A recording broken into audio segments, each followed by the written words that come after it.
Hi, and welcome to the Community Talks podcast. My name is Emmett Cummins. In this episode, our host Yi will discuss the difficulties facing new immigrants in Canada with Amos Kambere, the Executive Director of the Umoja Compassion Society. Hope you enjoy.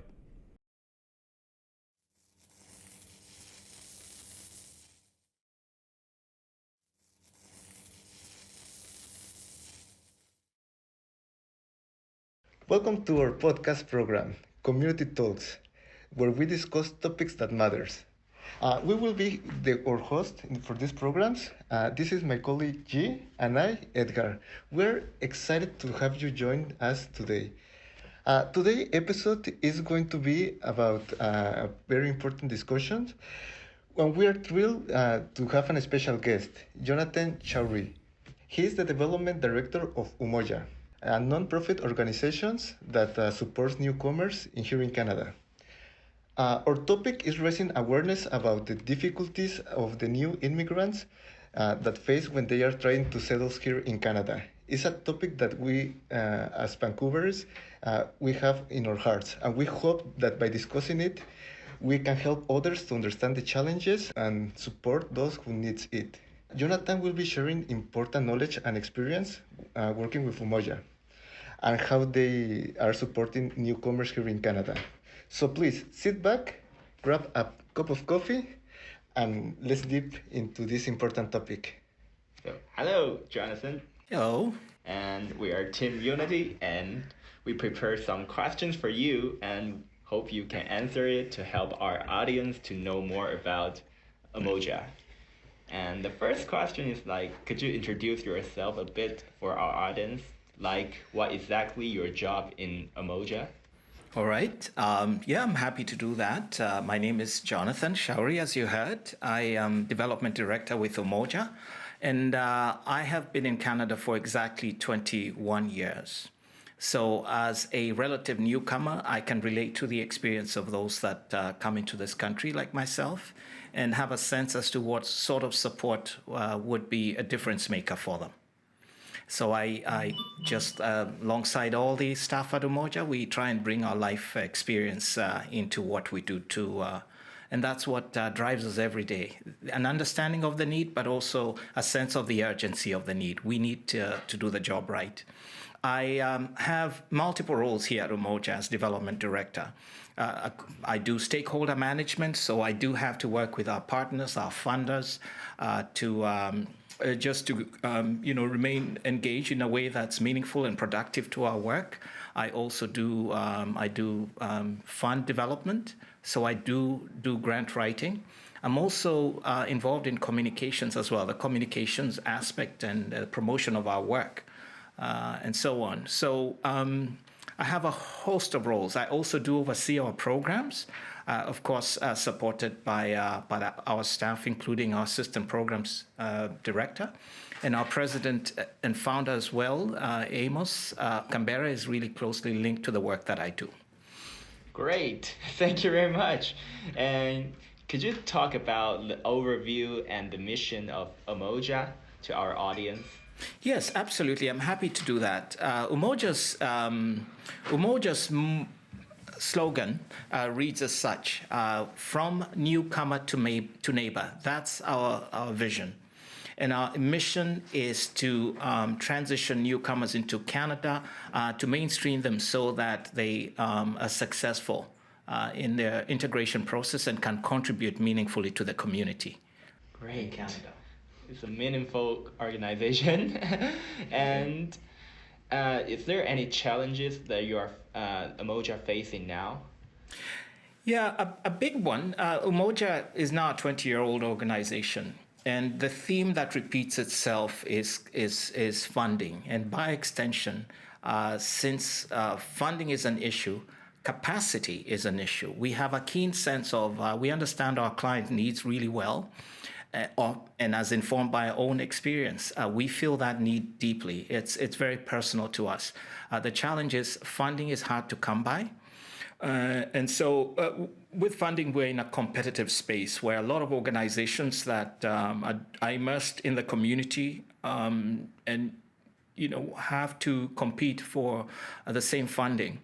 And so that does limit our ability to build out our vision as we see it with respect to what kind of programs we want to build, how we want to craft those programs.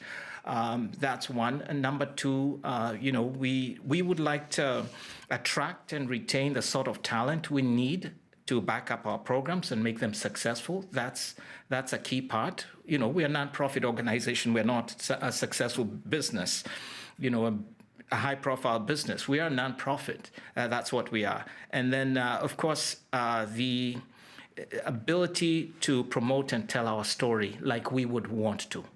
So capacity is a big issue, and it links back to funding. Okay. And do you have any personal stories you want to share to our audience? For example, why you want to join Umoja, or some stories when you are working in Umoja? Oh, there's so much that goes on. You've been witness to that today. That life around here is very busy. Yeah. When I came into the nonprofit sector, I think I was a little innocent, almost naive, I dare say, because I thought that the work was kind of laid back and easy.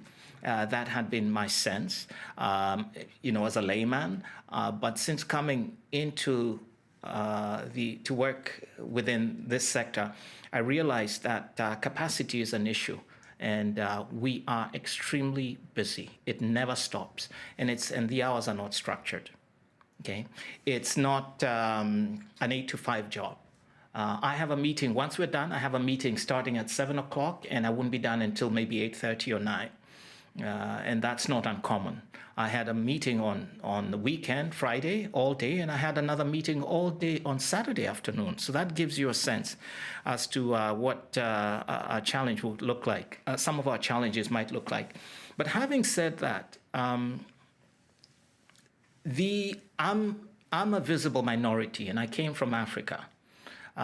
Fortunately for me, I chose to come here as a landed immigrant, as a professional migrant. And so I was somewhat better prepared for the market, also coming from an English-speaking country, Kenya, where I am originally from.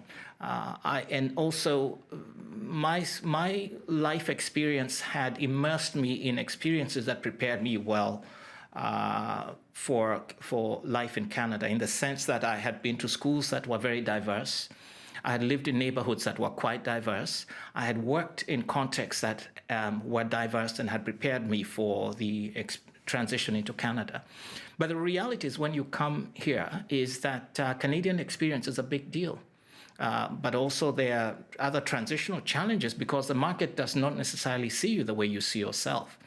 But also I had a young family, and my wife and I had worked productively for many years, and but there are real challenges that come with transitioning your children. You have to be really engaged, say, with the school system or within the community, to make sure that you're advocating for your children, and that you're positioning your family well to the local community, but also open to learning and receiving, from of the experiences of others and so on. So. And I could see the difference through my transition over those early years between myself and maybe people who would have come here as maybe refugees. Most of those we serve are refugees, or people that maybe might have been well, endowed in terms of their talents and their gifts, but because of transitional challenges like language, pre-arrival trauma and all the other aspects, we're going to face challenges that they had less leverage than I did. And that, my experience, is what prompted me to keep close to the nonprofit work. But most of my work was as a volunteer, as a humble donor, or as a service provider through maybe organizations that I work for. I did do some freelancing work myself in the area of communications, and so I kept close to the nonprofit sector. But having said that, for me, what prompted me to go and commit to this field at this point in my life is I had spent enough years working for myself and my family, and I felt where I am right now that the best way to utilize my skill set was to actually give back to the community. And if I could get paid to do that, I would feel that that would be the sweet spot for me, would be the best place to be. So George Floyd happened. And when George Floyd happened, the tragic story, we all know what that is like. It recentered the conversation around diversity and inclusion in the public sphere. So we have been talking more about diversity and inclusion and wrestling with that notion a lot more in the last 2 or 3 years. When the opportunity came to work with Umoja, through the volunteer work that I was doing as part of several community engagements around diversity and inclusion, some were federal sponsored, others were just local initiatives within the community. I felt that this would be a good time. And so I fell into this industry. I wasn't really, that's not what I was focused on over my work career as a full-time commitment. So that's my story. And I hope that I'm able to project that or express that through my work.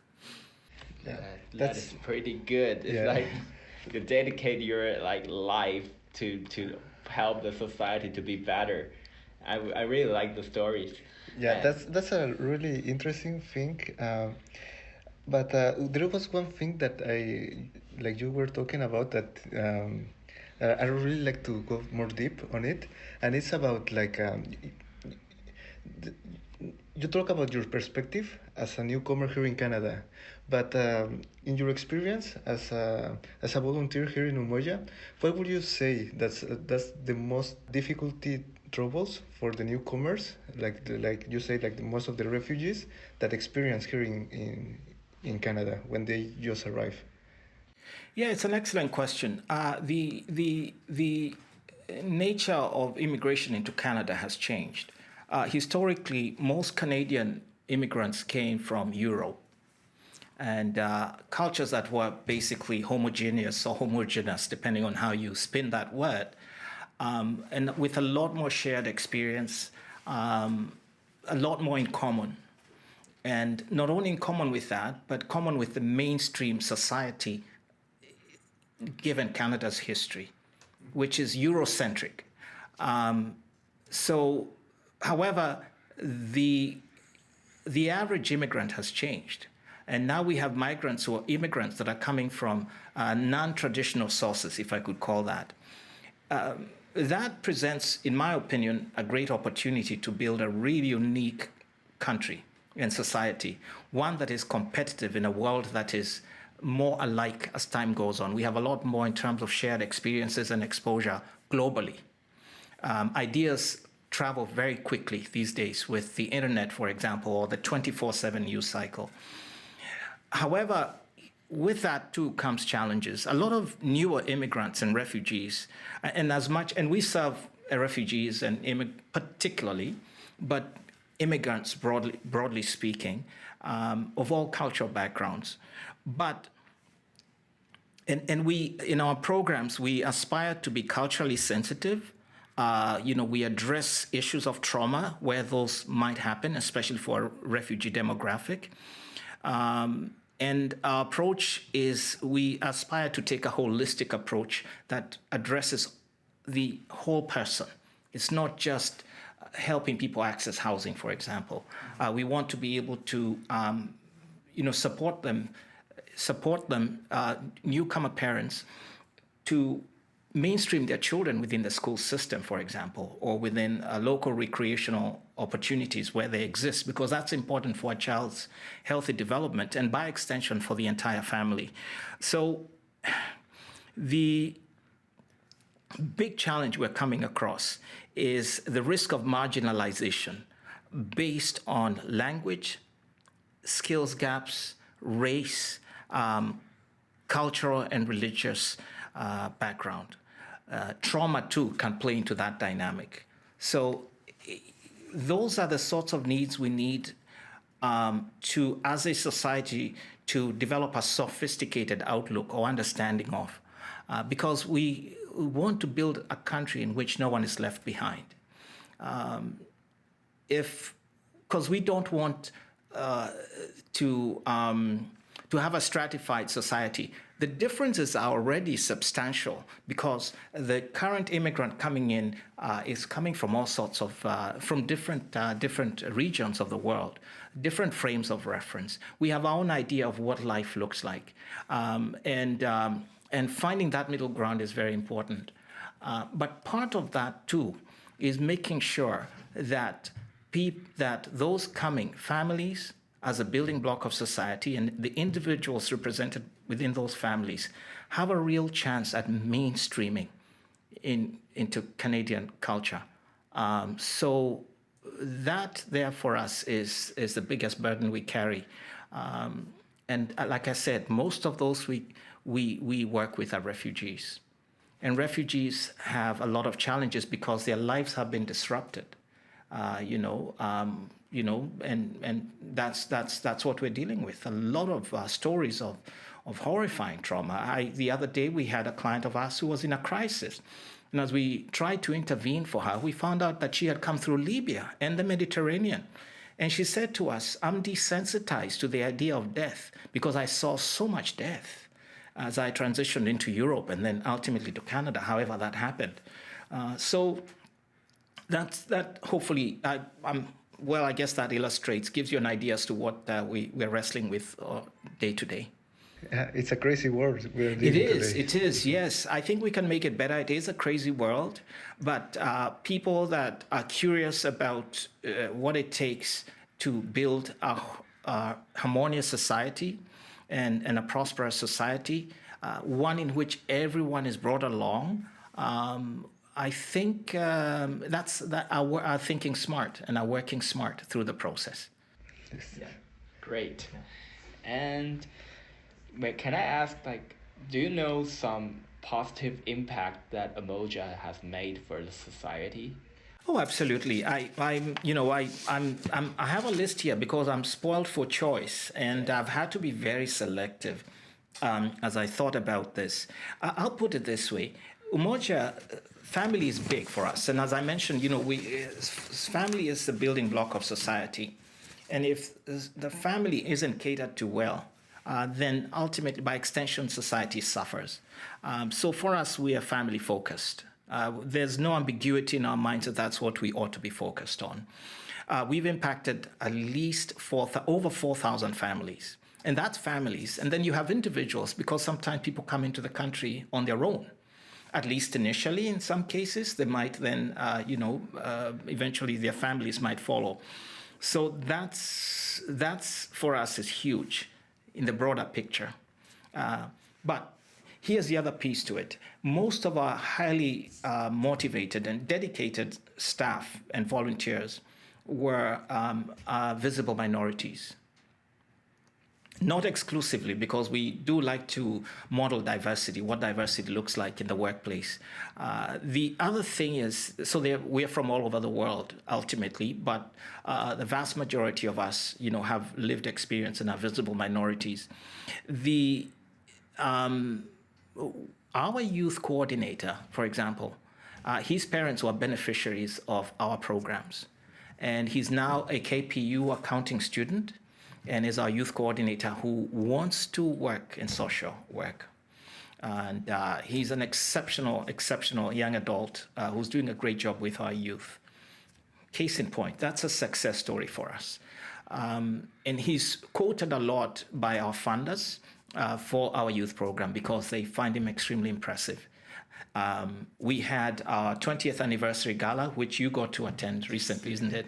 You recall Asmaid, the girl who asked to speak. She's an international relations graduate from Simon Fraser University.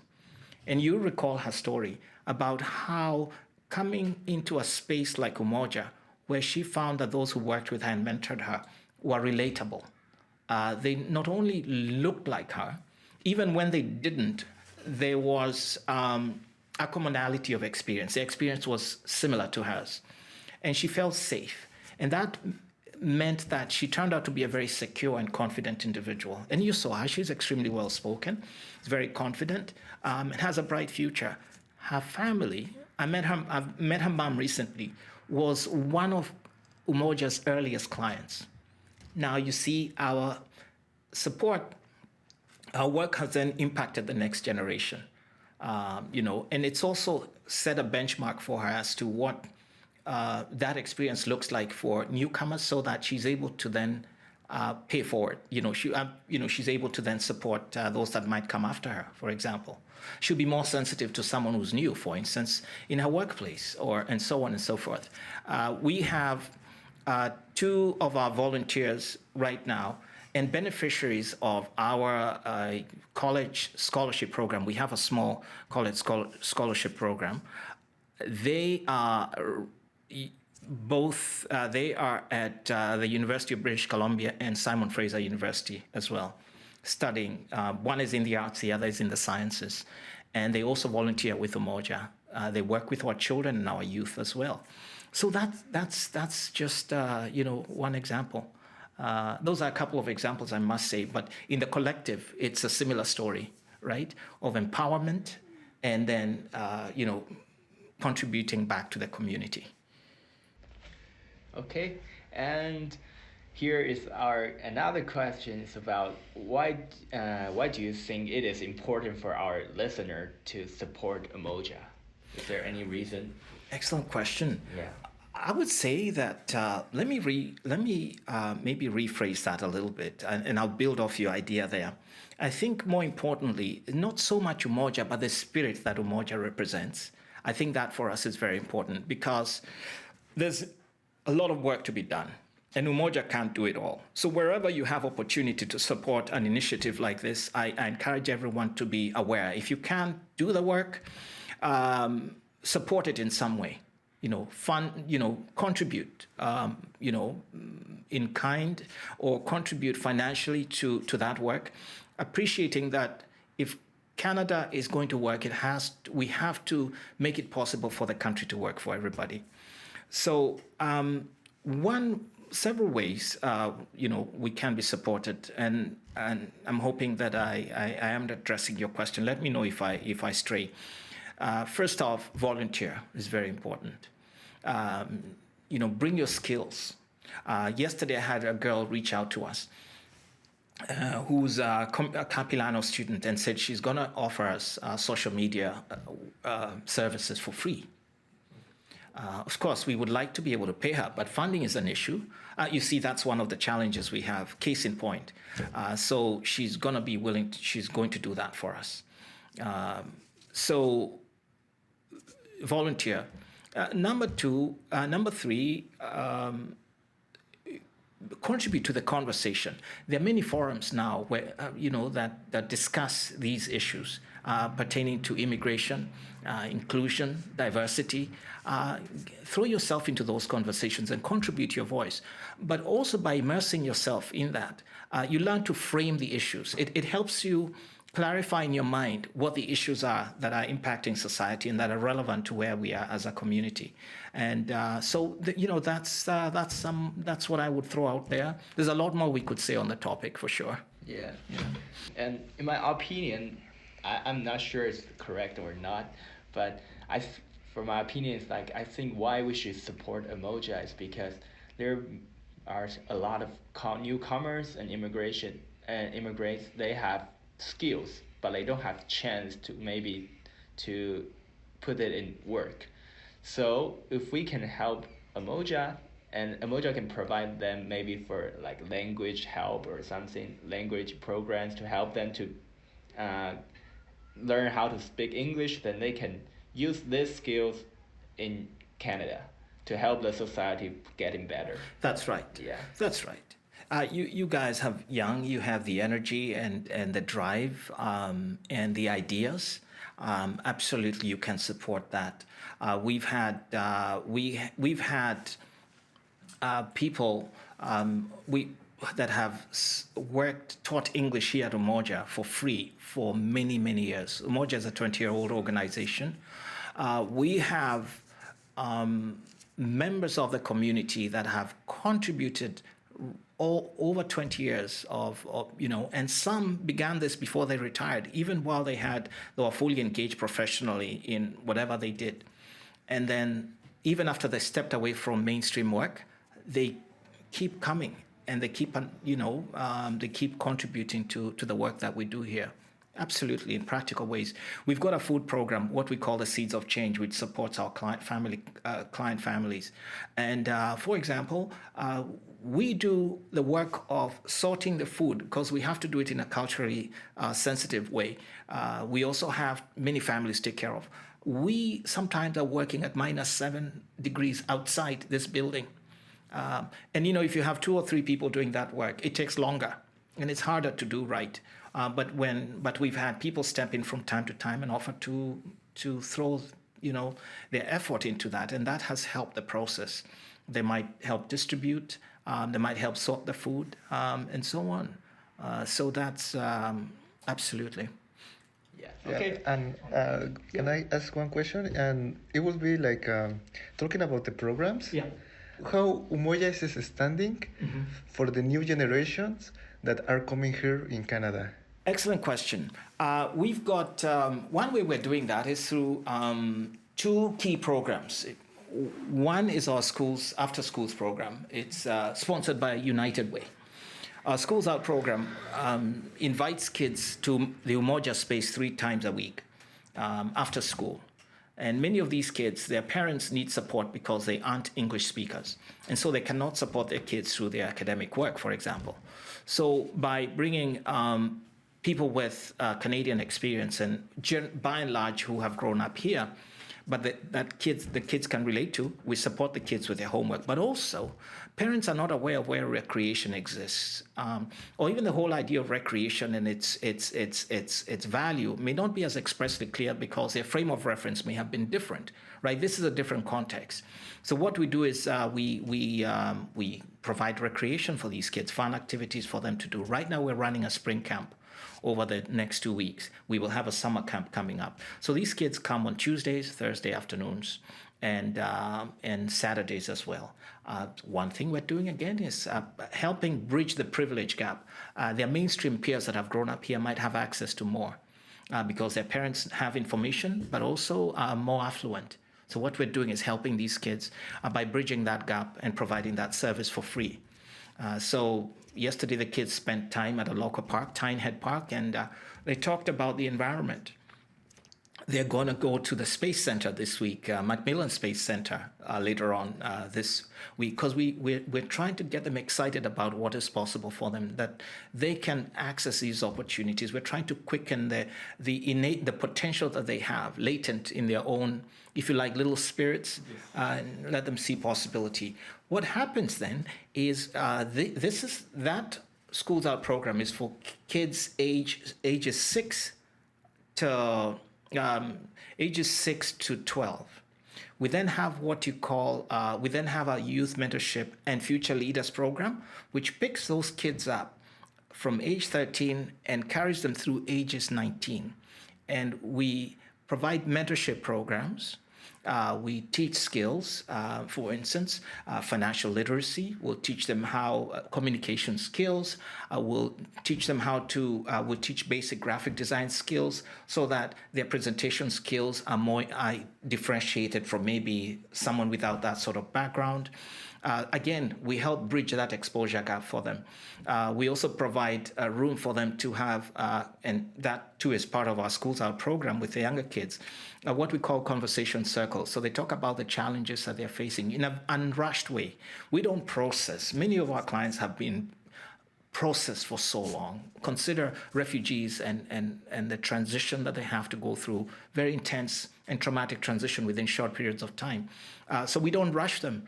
We give them opportunity to talk about themselves and what they're going through, and so that we can deal with those issues in a safe space. So that's what we're doing. And the idea is that last Christmas, for instance, we took some of our youth to attend a ballet, the Go Ballet, the Nutcracker, which is a famous ballet, and they got to watch that and were it's different than what they would have watched where they came from. And we don't want to invalidate their experience and say, hey, your cultural frame of reference or your experience doesn't matter. No. We just want to prepare them for life here so that they feel, so that we normalize their surroundings. But we also want them seen in public so that the society gets used to seeing these kids, and they no longer stand out as different. So we support them in that way, so that they're more competitive, and they have real prospects of getting, of being better students, better learners, but also better workers. Yes. Yeah. It helps them to make these children to have a good dream. No? That's right. Future. That's right. We got to get them excited about what is possible. We want to eliminate the idea that you don't want them to feel alien. We want them to believe, to be confident that they can achieve what anyone else can. Okay, so now we have another question: is how does Umoja story begin? Yeah, no, I'd be happy to give it a shot. I wish Amos was here to tell his story. He's told it to you, I believe, on one occasion. Amos is Umoja's founder, Amos Kambere. Umoja was actually founded by Amos, Edith, and Amos Kambere. And they're refugee immigrants originally from Uganda. And it was inspired by the challenges that they faced, settling their then young family into Canada. Amos and his wife had been in Canada for quite a few years, and he often shares of an incident where he was in the garage doing the thing that men do: clean up, tidy up, and then he received a call to confirm a dental appointment. And his youngest son, Jethro, picked the phone up, and the dental office assumed that the children were on their own in the house, and presumptuously went ahead and contacted social services, the children's department. And Amos nearly lost his children. So I'm just going to summarize the story, and maybe one of these days he will fill in the details. And they continued to monitor him and his family for many, many years, unbeknownst to him. He thought that once they had visited with him and assess the situation, that they were comfortable to let the matter go, on the assumption that maybe there had been a mistake. But no, for many years, and Amos was not aware until a few years ago when the ministry sent him an official letter saying that he was no longer an active case, on their watch list, if you like.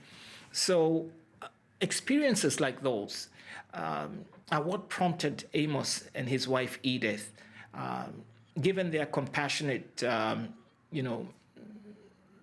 compassion, to reach out initially to African immigrants and predominantly refugees. They actually began to meet these families and to provide support and share information in their own house, in their own basement. And but since then, Umoja has transitioned, and we support immigrants from all over the world because we believe that we need to model what inclusion looks like. That's very important to us. And so we currently serve immigrants from all backgrounds, regardless. And both founders have continued to volunteer with Umoja for the last 20 years, unpaid. Because for them it comes from the heart. And what we hope as staff is to, continue in that spirit where we are passionate about making a difference in people's lives. And so our staff, and I've only been with Umoja for 9 months, do an amazing job. They throw themselves into their work with abandon, and they hold nothing back. They make every effort to make a difference, and work way more than they're paid to do. And that's hopefully is an extension of that spirit, and in which Amos and Edith approached this work from the very beginning. It's amazing. Great. And so let me quick summarize for our audience. So Umoja is a nonprofit organization that provide different kind of programs and for the immigration and newcomers, refugees in Canada, and that helps them to adapt the life here and start a new life here. And the new challenge now is they need more donors and volunteers to support their programs. And I believe our dear audience heard those meaningful stories. They are ready to join Umoja. And Thanks for spending. Thanks, Jonathan, for spending your time on sharing your story to us. Thank you very much. You're welcome. It's been my pleasure. Thank you. So thank you so much for tuning in this episode of Community Talks. We hope that this conversation finds you really informative. With Umoja missions and my mission, like my colleague says, to empower new immigrants here in Canada. And we are really grateful to have the opportunity to share the message with all of you. If you'd like to learn a little bit more about what is Umoja doing, I will please invite everyone to visit the website umojaoperation.ca. And if you enjoyed this episode, please consider subscribing and leaving us a like, a share, and a comment. And please share this with families, with any friends.